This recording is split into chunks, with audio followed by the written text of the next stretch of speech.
Всем привет, с вами Евгеньевич, вы на канале Red Army Airsoft, и сегодня мы будем собирать комплект для игры Strikeball на основе отдельно взятого производителя. В этот раз корпус выживания прислал свою новую линейку, поэтому собирать комплект будем на основе их продукции, а за одним посмотрим на модульную систему Torx.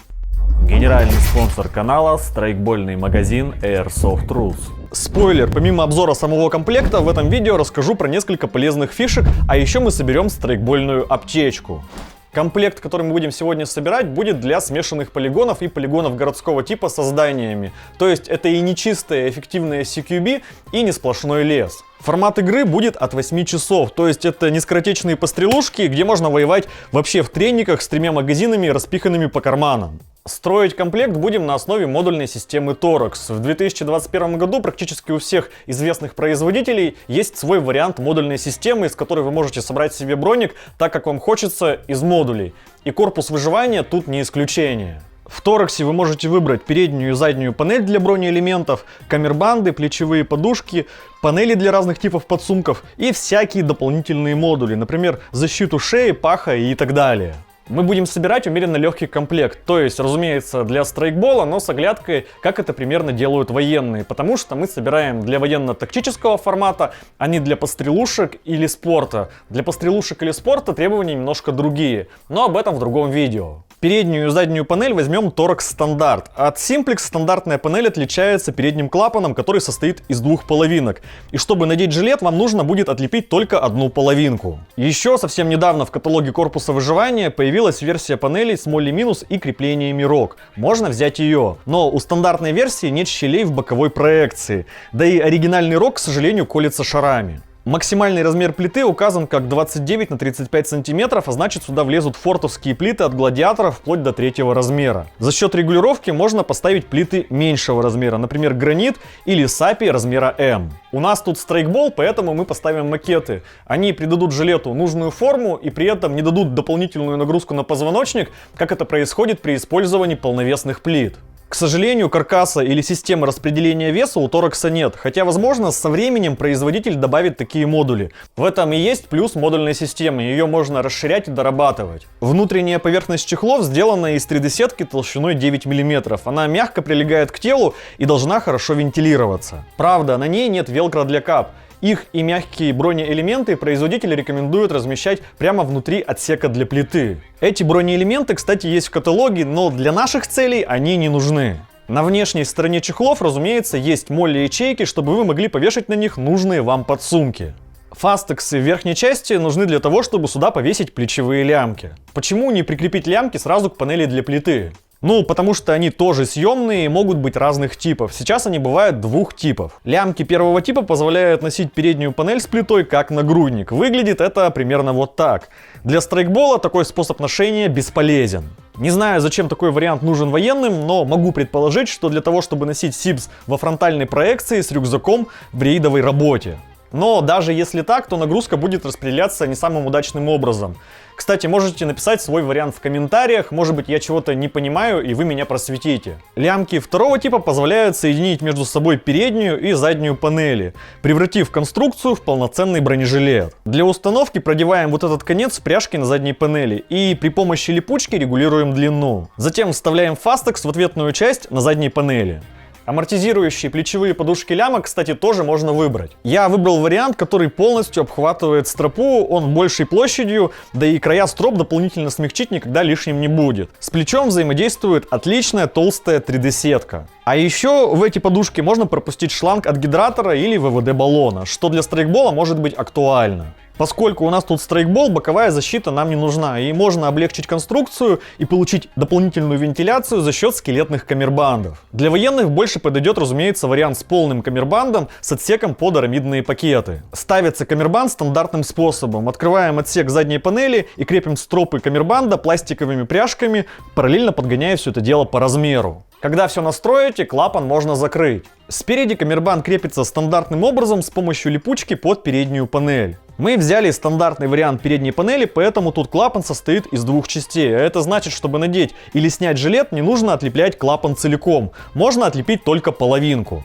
Чтобы увеличить полезную площадь бронежилета спереди, в нижнюю часть панели установим укороченный напашник.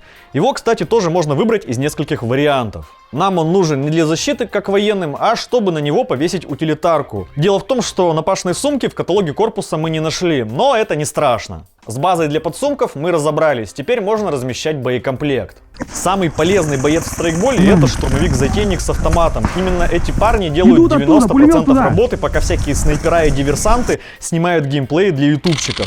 А пулеметчики оплакивают зарплату, потраченную на 40-е шары. Нашим выбором будет страйкбольный автомат. Но не просто автомат, а целый калаш. На передней панели есть целых 8 ячеек, а это значит, что мы можем повесить сюда 4 двойных подсумка под магазины, что даст нам вариативность. Нужен максимальный боекомплект, можем запихать целых 8 магазинов. Нужно оставить вариант, чтобы залечь, можем разместить по одному магазину, утянув лишнее резинкой. По опыту скажу, что лучше оставить вариант с возможностью залечь, потому что прямоходящие становятся фрагами намного чаще, чем лежачие. С другой стороны, в зданиях лучше иметь побольше магазинов, и там ты в основном находишься в положении стоя или сидя, и очень редко ложишься. А если заправить клапаны внутрь подсумка, то мы получаем почти фастмаг. В общем, вариативность тут присутствует. На камербанд, под руку которой вы чаще примыкаете магазин, повесим еще один двойной подсумок, в нем будет 2 дополнительных магазина. Так как они сбоку, залегать они не мешают, но вы всегда будете иметь под рукой запасной магазин. Если у вас АК и вы хотите как у военных, то вешайте под правую руку, потому что АК заряжают правой. Почему?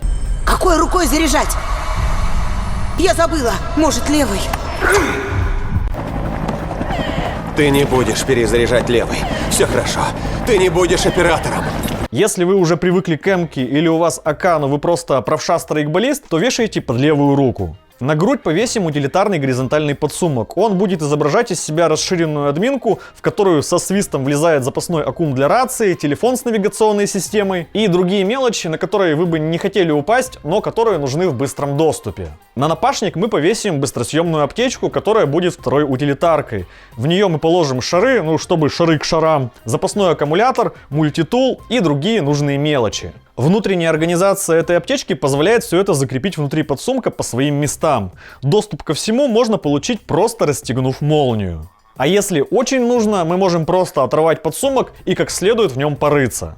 С противоположной стороны от подсумков с магазинами на камербанд повесим открытый подсумок для рации. Мы используем нормальную Моторолу, поэтому открытого подсумка нам хватит, и мы можем удобно переключать каналы крутилкой и настраивать комфортную громкость. Лампочки отключим в настройках рации или заклеим изолентой. За рацией повесим пистолетный подсумок, в котором у нас будет жить лоудер.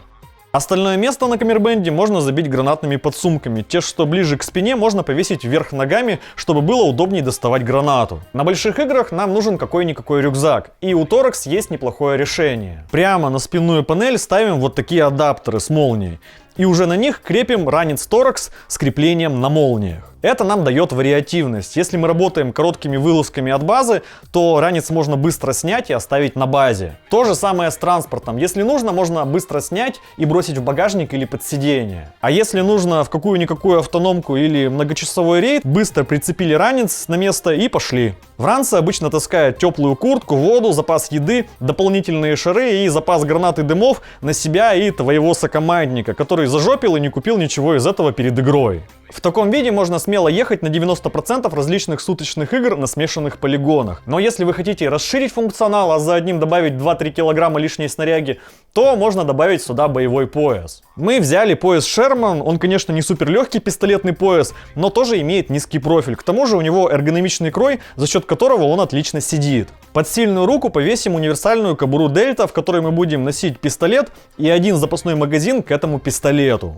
Вам же нужна вторичка? Конечно, нужна, если игра происходит в зданиях или если есть игровые базы. С противоположной стороны от кобуры мы повесим пару гранат, которые будут размещаться в гранатных подсумках. Во-первых, чтобы на поясе создать противовес, во-вторых, нам просто нужны гранаты отдельно от жилета. За пистолетом у нас будет размещаться складной подсумок для сброса магазинов. Очень полезная штука, я думаю, не нужно объяснять, зачем он нужен. А еще я решил добавить аптечку и даже рассказать о ее содержимом, для страйкбола, разумеется. Можете считать это бонусным контентом. Итак, аптечку повесим с противоположной стороны от сброса. Как я уже сказал, аптечка у нас будет для страйкбола, и таскать там военный фак нам не нужно, а возможно даже вредно. Лично у меня в страйкбольной аптечке набор медицины примерно следующий. Во-первых, это какое-нибудь обезболивающее, которое спасает от головной или, например, зубной боли. Не буду давать каких-то конкретных названий, лучше спросите у врача. Во-вторых, это какое-нибудь противодиарейное средство, если вы вдруг напились технической воды и вам нужно срочно заткнуть портал. Активированный уголь лишним не будет. Жаропонижающее на случай температуры. Антисептик в виде салфеток с хлоргексидином, чтобы обработать ссадины. Гемостатические салфетки на тот же случай, но если проблема немного серьезнее. Спиртовые салфетки для мелких порезов и ссадин. Ключевое слово для мелких. Перекись водорода опять для царапин. Разумеется, лейкопластырь. Зачем он нужен, вы и так знаете. Какую-нибудь мазь на случай ожогов. Стерильный бинт и вот такой простой перевязочный пакет. Дешевый и компактный. Еще к этому вы можете добавить таблетки от ваших личных болячек, например, от аллергии. Ну и, разумеется, присыпки и мази, если вы вдруг в рейде стерли жопу до состояния хожу как кавалерист. Как вы поняли из содержимого аптечки, бороться самостоятельно мы будем с синяками, ссадинами от шаров и другими мелочами. И все. Если произойдет что-то более серьезное, нужно звать квалифицированного медика. А что у него в аптечке и как этим пользоваться, он знает лучше вас. И если вы не проходили курс оказания первой помощи и у вас нет соответствующих корочек, лучше не лезть, чтобы не навредить. Например, у нас в команде есть 3 таких человека и большая командная аптечка с носилками на серьезные случаи. Теперь давайте поговорим, зачем нам нужны гранаты и пистолет на поясе. В первую очередь это для игр с игровыми базами и игровыми лагерями. Это когда нет мирной зоны, куда вы можете выйти из игры, чтобы поесть, поспать или еще для чего-нибудь. А противник может напасть на вас в самый неудобный момент. Имея пояс с пистолетом и парой гранат, вы всегда можете скинуть жилет с основным оружием и держать оборону толчка, деморализуя противника гневными криками. Рацию, кстати, можно перекинуть в сбросник, тогда у вас будет еще и связь. Как еще можно разнообразить сборку? Ну, например, с помощью съемных панелей. Они пригодятся, если у вас 2 типа оружия с разными магазинами, или вы хотите иметь 2 варианта подсумков. Например, открытые для чистого CQB и закрытые для более пыльных полигонов или леса. Если вы, конечно, настолько упороты, чтобы ползать по лесу в бронике. Для CQB можно взять 4 открытых подсумка, снять с них лястики и повесить подсумки на съемную панель. Для смешанных полигонов просто перевесим закрытые подсумки с броника на панель. И просто менять панели, когда вам это нужно. Делается это сильно быстрее, чем переплетать молли. Кстати, о молли. Тут я выплесну порцию искренней критики в адрес производителя.